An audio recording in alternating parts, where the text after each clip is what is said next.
It looked like Team Liquid was smurfing. You guys had the 10K gold lead. You had the crazy triple kill in bot lane early in the game. I mean, this was supposed to be the rematch of the 5-game series of finals. So were you expecting more? Yes. I was expecting their bot lane to like play to win lane, I guess. But they didn't. They just played to farm. And then yeah, I don't know. It was a bit weird. I think right now Sejuani Irelia is kind of like this powerhouse combo. A lot of teams are realizing just like how strong that is as just like a kind of solo lane jungle duo, but they weren't really playing around it very well. Usually what I see is like they're just holding each other's hands like the whole game, but I think their bot lane was asking for help and also their mid was like no pressure early. So Jensen was moving around a lot and anyways, yeah, I was expecting TSM to play a little differently. I think it might have been a draft issue, but we snowballed and then it's just doomed. Okay, well then maybe just in short, is this TSM an improvement to the TSM that you saw in finals? Definitely not. I would say we're an improvement to the TL that we saw in the finals. So I expect us to be a lot better than, you know, barely beating them in a best of 5. But it's hard to improve in the offseason, right? Because the best team, the best practice team, which was us, wasn't here for practice while MSI was going on. And also, I don't know. I think it's weird because we didn't get to play on this patch much. And honestly, like I was a little bit burnt out after MSI. So I haven't been really practicing much. I've been playing scrims like since we came back, but yeah, I haven't really been, you know, able to put in my best effort. But even with that, I think our team is just a lot better than theirs. So it was just a funny game to me. Well, tell me a little bit about that fatigue because I think Steve was saying there might be a slow start for you guys since you were just coming back from MSI. So did that really affect, I guess, the team as a whole? Well, we learned a lot from MSI, right? So the lessons that we got will never ever go away. Like I will never forget, like kind of the reasons and all the intricacies of why I lost lane to Perks and Mickey X, and you know all the games at MSI were lessons, even the ones that we won. But yeah, mechanically, I'd say we're not like super up to par. When I came back, I didn't play League for like over a week or like about a week, and then I came back in scrims and I was like basically just running it down. So mechanically, I would say I'm at like 70% right now. So you know, this is a chance for LCS teams to take advantage of me, I guess. But yeah, when I'm like on form, I think there's pretty much no one domestically that can match me in core and lane. Well, I mean, it was still enough to take down TSM, but I want to talk about MSI specifically because you guys just came back from a phenomenal international performance. You were playing the best in the best across the world. So I guess you were saying you were learning lessons. How specifically did it level up the team play? Oh, like so many ways. I think in NA, I like the best way to describe it is in NA, like a 70-30 play is what's considered like a good play, right? And that's because if you're a really good team, like for example, when I was on TSM in season 7 and 6, and then on Team Liquid in the last 2 seasons, like a 70-30 play is what's considered like that's the good play because a lot of reasons, like you're just better than them. You don't need to take 50-50s. You don't even need to take 60-40s because you're just better. But like internationally, the margins are really slim. So teams that are willing to take those 60-40s and like really practice at them, even 50-50s and practice doing that, they're like way better. They're just way better of a team. Like they know exactly, they have so many more chances to win the game than you because you're only looking for like those little tiny moments in the game where it's like overwhelmingly in your side. So like I think that's kind of like the biggest lesson, and it kind of makes sense that like the best team from NA would always play that way. You know, the safe, the like high percentage plays because that's what wins you domestically when the competition is so bad.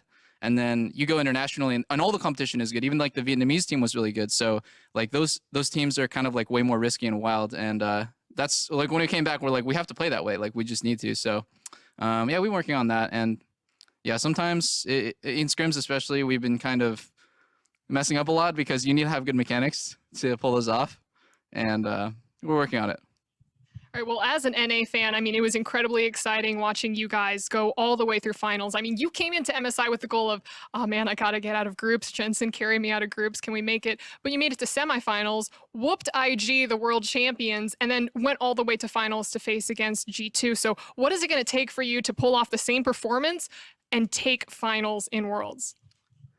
I think not much. People think the difference, I said this at MSI too, the difference between us and the best team is so big. It's not. It's really, really, really thin, the margin. So I think like we came to MSI and we were like the underdogs, but how much were the underdogs? Like 5%, 10%? But people thought it was like, there's no way we're gonna win. Like, we're never gonna win a best of 5 against a good team. I think that's crazy. G2 beat SKT, we beat IG. I don't like to dwell on the past and like gloat about past accomplishments because to me MSI was actually like a failure because we didn't win, and I really really wanted to win.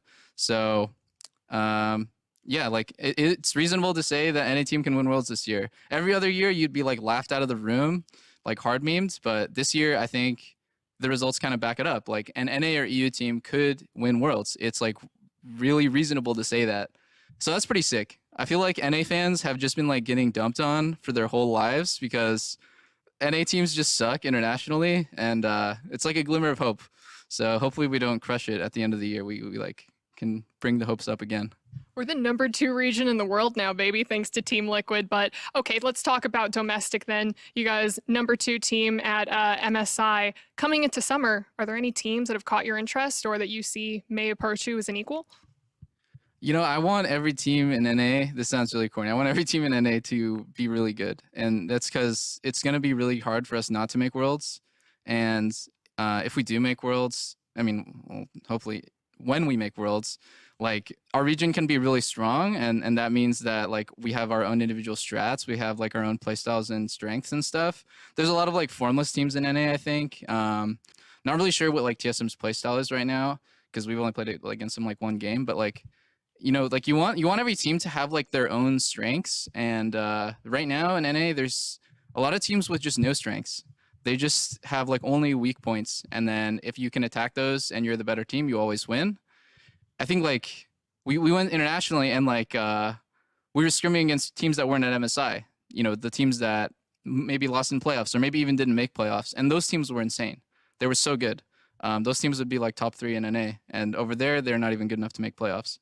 Well, Doublelift, thank you very much, and congratulations again on your win. Thanks, Flowers. Olleh, congratulations on the win, starting the split off right for Golden Guardians, and for you, no deaths. So with that strong performance, what did the team do over the break to level up for summer?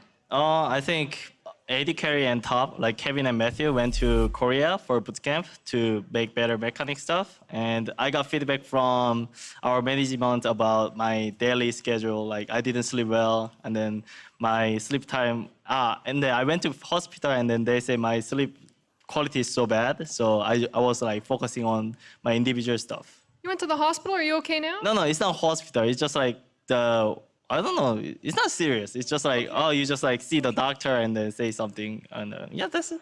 Okay, as long as you're healthy, that's all we care about. But I look healthy, right? you look better than ever, Olleh. But I want to ask you, because on social media, you've been very public about starting almost like a spiritual growth or a spiritual journey, starting with cutting your hair. So what can you tell me about that? I mean, for the individual stuff, I just watching like so many YouTube video in my room, and like there were so many like motivational video and then some Netflix video. I think I watched like so many stuff. And what else? I don't. I'm thinking. You told me before you found like inspirational quotes or that meditation may have helped meditation. you. Yeah. And then I watched some meditation videos. I just copied, and then watched some Buddhist, and I don't know. I try everything. So nowadays I've been working out and eating nice food.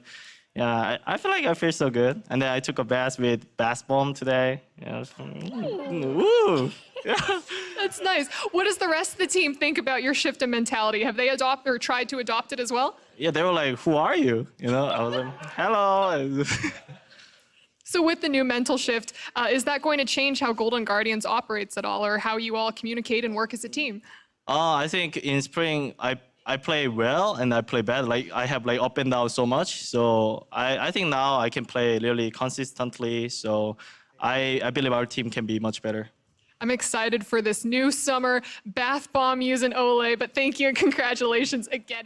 Thanks, guys. Licorice, congratulations on the first win of the summer split. And it was basically a battle of the rookie of the splits up in top against Viper. Very scrappy. How did you find your opponent today? I mean, he smacked me around a little bit in lane, so I can't say I won the lane phase, but I think that I was still able to have a really big impact on the game. So, I mean, it was just first game back. I'm happy with it for now, but I'm definitely looking to improve from there. And speaking to that, this was basically the third place match of Spring Split. After you guys were out of playoffs, you were very vocal about not being satisfied with where you ended up. So what's going to make summer different?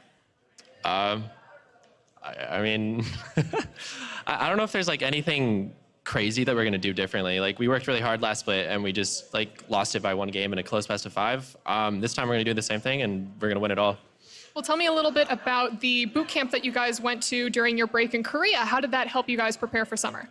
I mean, boot camping in Korea is always good. The solo queue is like a little bit better, but I think the biggest thing about it is just that everyone, when you're in Korea, you're all super focused. Like everyone wants to try hard and play and like win and get better. So it's just a really good environment for like improving as a team.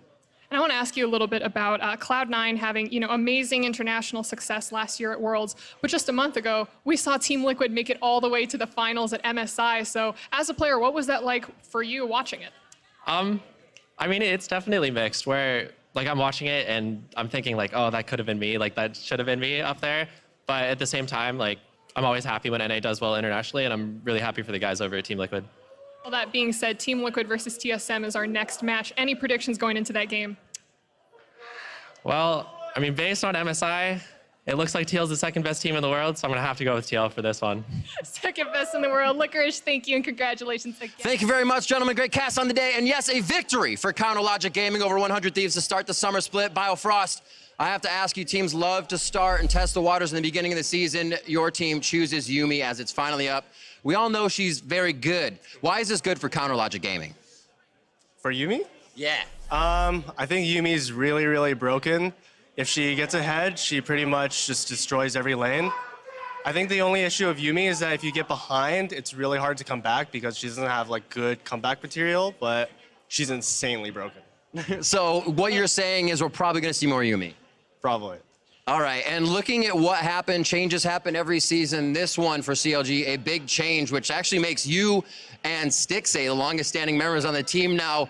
Talk to me a little bit about both Darshan leaving the team for Counterlogic Gaming and now slotting Ruin into that top lane and how everything's impacted the org. Yeah, I think when people look at CLG, they don't see any of the long-standing members anymore. Like before we had Darshan, and now Afromu's also gone. So it's like kind of weird to think that me and Stixay are like the longest standing members of CLG. So now we have Ruin. He's like a really calm guy, like in team fights when we're just going on someone, he's like, I'm going. And it's like really different from Darshan because when Darshan kills someone, like you can even see in the player cams, he's just like popping off. So it's definitely different. Do you feel like it's going to be a play style that CLG can work off of? Is there a new dynamic that CLG is going to bring to the table for this summer? Final question. Yeah, I think our identity right now is that we play off of like strong lanes and off of lane pro. I don't really think that we have like a specific thing that we're just going for every game, but we're also like identifying our own strategy. We went to Korea for a boot camp and we got to play against like a lot of good teams. So we got a lot of strategies from them as well. Well, one win, hope for the fans. We'll see what happens throughout the rest of the season. Congrats on the win.